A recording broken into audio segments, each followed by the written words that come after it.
నమస్తే, మీరు చూస్తున్న ఆంధ్ర రియల్ ఎస్టేట్. ఈ పూట మీ ముందుకు మరో మంచి ప్రాపర్టీతో అయితే వచ్చానండి. ప్రజెంట్ నేనున్న ఈ లొకేషన్ వచ్చేసి వీర్లపాలెం కింద వస్తుందండి. ఈ వీర్లపాలెం అనేది ఇటు విజయవాడ కనకదుర్గ వారి దగ్గర నుంచి చూసుకుంటే 10.5 కిలోమీటర్లు అండి. ఇది కనిపించేదే వీర్లపాలెం అండి, బ్యాక్ సైడ్ హౌసెస్. మనం ఉన్న ఈ లొకేషన్కి ఊరు నుంచి ఎగ్జాక్ట్గా ఇక్కడికి కిలోమీటర్ అయితే వస్తుందండి.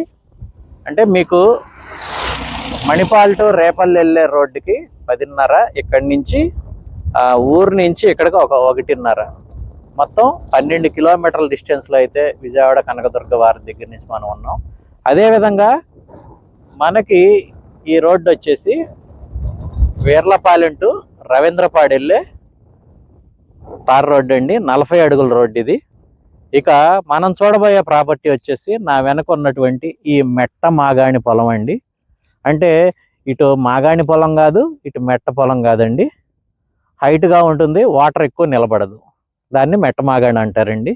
ఇక దీని సరౌండింగ్స్ కనుక మనం చూసుకుంటే ఇటు కనిపించే హౌసెస్ వచ్చేసి అది రామచంద్రాపురం అండి. ఈ షెడ్ లాగా కనపడుతుంది కదా, అది రామచంద్రాపురం.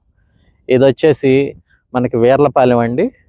ఇటు లాంగ్లో వాటర్ ట్యాంక్ అది కనపడుతుంది కదండి, అది పెదకొండూరు అండి, పెదకొండూరు. ఇది వచ్చేసి మనకి పెదపాలెంగా వస్తుందండి, పెదపాలెంగా వస్తుంది. ఈ పెదపాలెం నుంచి మనకి ఇటు దుగ్గిరాల, తెనాలి ఆర్ మంగళగిరి అటు ఒక రూట్లో వెళ్ళిపోవచ్చు. ఇక ఈ రోడ్డు వచ్చేసి మనకి ఇటుపక్కగా మనం చూపిస్తున్నటువంటి కొత్తపాలెం, నూతక్కి, మంగళగిరి, రవీంద్రపాడు అయితే ఈ రోడ్డు వెళ్తుందండి. ఇన్ని విలేజెస్ కనెక్టింగ్ ఉన్న ఈ బిట్ వచ్చేసి మనకి దీని హద్దులు కనుక మనం చూసుకుంటే ఇక్కడ ఈ పిల్లర్ అండి, ఆ వెనక వైపు ఒక పిల్లర్ అండి. ఇది వచ్చేసి 20 అడుగుల డొంక రోడ్డు అండి. ఇది ఈ చేలు వాళ్ళు తలా కొంత వేసుకుని ఈ డొంక రోడ్డు అనేది ఏర్పాటు చేసుకున్నారు. ఇక ఇటుపక్క వచ్చేసి మీకు ఆ వెనక వైపు బ్లాక్ కలర్లో గట్టులాగా ఉంది కదండి, ఆ గట్టు ఎండింగ్ పట్టుకండి. ఇక ఇటుపక్క చూసుకుంటే మీకు ఇక్కడ ఒక వైర్ లాగా హైట్గా కనబడుతుంది కదండి, ఇక్కడ అక్కడ పట్టుకండి. ఈ తార్ రోడ్డు ఫేస్ వచ్చేసి 150 అడుగులు, లోతు వచ్చి 150 అడుగులు అండి. స్క్వేర్ బిట్గా అయితే ఉంది. మొత్తం ఇది 53 సెంట్లుగా ఉందండి. ఇక ఇది వచ్చేసి మనకి సోలార్ కింద కానీ గోడౌన్ కింద కానీ యూస్ చేసుకోవచ్చు అండి. ఫైనల్గా ప్రైజ్ విషయానికి వస్తే పర్ సెంటుల లెక్క చెబుతున్నారండి. ఇది 2 లక్షల రూపాయలు చెబుతున్నారు, నెగోసియేషన్ ఉందన్నారు. ఇందులో మెన్షన్ చేసే ప్రైజెస్ ఏవి మా సొంతవి కాదండి, పొలాలు కానీ. ఇవి దయచేసి కామెంట్స్ అనేది మీరు పెట్టద్దు.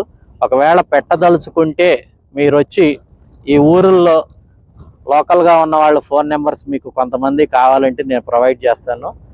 డైరెక్ట్గా మీరు వాట్సాప్కి మెసేజ్ చేయండి, అభ్యంతరం ఏమీ లేదండి. ఎందుకంటే మీరు పెట్టే కామెంట్స్ వల్ల మీకు రేటు అవగాహన లేకోకుండా మీరు కామెంట్ చేస్తున్నారు, అలా వద్దండి. మీకు ఈ రోడ్డు ఫేస్లో ఈ బిట్టు ఒక రేట్ అండి.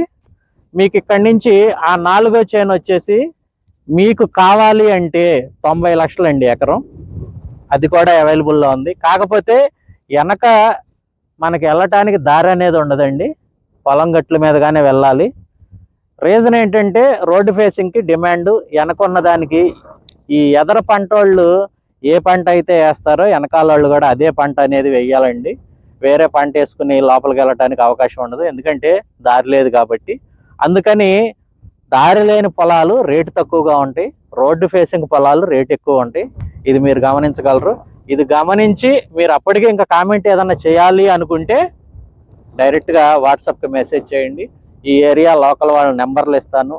లేదంటే ఒక సండే రండి, చక్కగా ఒక 20 మందో ఏమో ఒక గ్రూప్గా మెసేజ్ చేయండి. అందరూ వచ్చి చక్కగా ఈ ఊరిలో ఎంత రేటు ఉంది, ఎంత ఏ పంటలు పండుతాయి అనేది చక్కగా మీకు టైం పాస్ అయినట్టు ఉంటుంది, ఎంక్వైరీ చేసుకున్నట్టు ఉంటుంది. ఇంకోసారి ఇలాంటి కామెంట్లు పెట్టకుండా ఉంటారు. మీరు కనుక మా ఛానల్ ఫస్ట్ టైం కనుక చూసినట్లయితే ఇటువంటి మంచి ప్రాపర్టీస్ కోసం మా ఛానల్ సబ్స్క్రైబ్ చేసుకోవాలని కోరుకుంటూ థ్యాంక్ యూ.